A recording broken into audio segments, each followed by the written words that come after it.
Welcome to Equilateral Land. This is Equilateral, equal for short.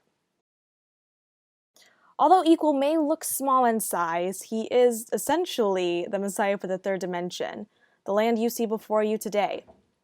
Equal is a tetrahedron, or a triangular pyramid, but he didn't always used to experience space in this way. To understand what life is like here in 3 dimensions, we must first learn how space was experienced before Equilateral Land came to be. We must first learn about its history. So before there was anything at all, there was essentially nothing. Space and time were non-existent because it had absolutely no dimensions. Somehow, however, on this zero-dimensional, non-existent plane, there came to be something, a point. In 0 dimensions, there is no up or down or left or right. There just is. There is just that single point. Then something else happened. On the first revelation, at the birth of the first dimension, if you can just imagine taking your first point and dragging it across this theoretical new dimension, you get a line segment. And now with this birth of a new dimension, the way we experience space completely changed. We can now move forward and backward along this line segment. Centuries and centuries later, there came to be a second revelation somewhere along the way. A newer dimension was discovered, the second dimension. If you can imagine just taking your line segment and dragging it across another dimension, you now have a 2-dimensional plane. It was here in this 2-dimensional plane that the polygonal race came to be. And with the new directions of not only forward and backward, but now north and south, we could create even more complex societies and cultures. It is this new dimension that came to give birth to our most recent history and native homeland, Flatland. This new society, however, although it may be complex, it was also built up on a system of slavery and servitude.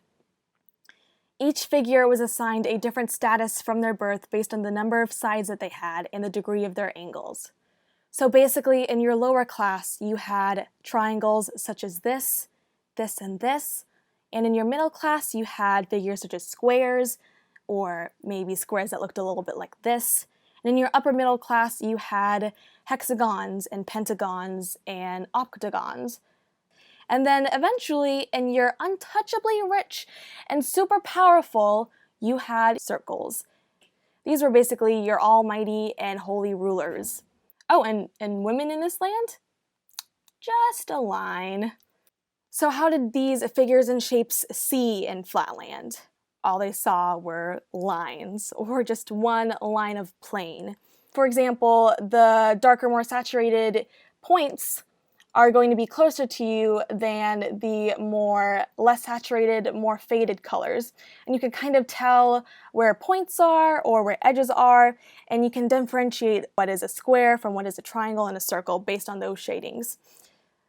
But essentially, the way that we experienced life in Flatland was very limited. It was an incredibly unjust and corrupt society, with circles ruling at the top. The history of the triangular people has been spent slaving their lives away for the foundations of the upper polygons with no benefit in return. And this is where the story of Equal begins. So Equal wasn't born on the 3-dimensional plane. Equal was actually born as a 2-dimensional equilateral triangle, and he was oppressed as a low-class, overworked, underpaid polygon under the economy of Flatland, of course.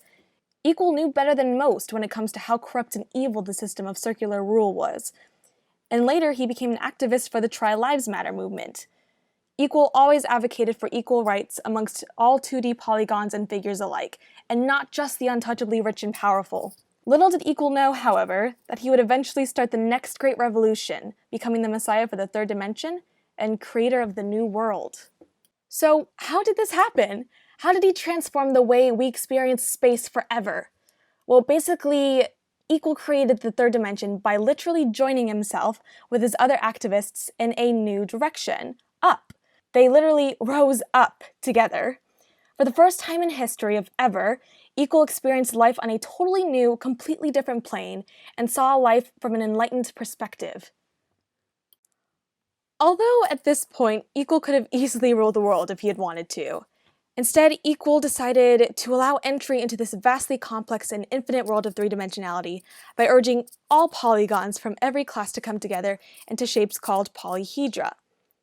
This newer and better way of society and culture could only be achieved together, literally, by merging triangles, squares, hexagons, pentagons, octagons, and circles alike into even more complex figural beings that could experience third-dimensional space.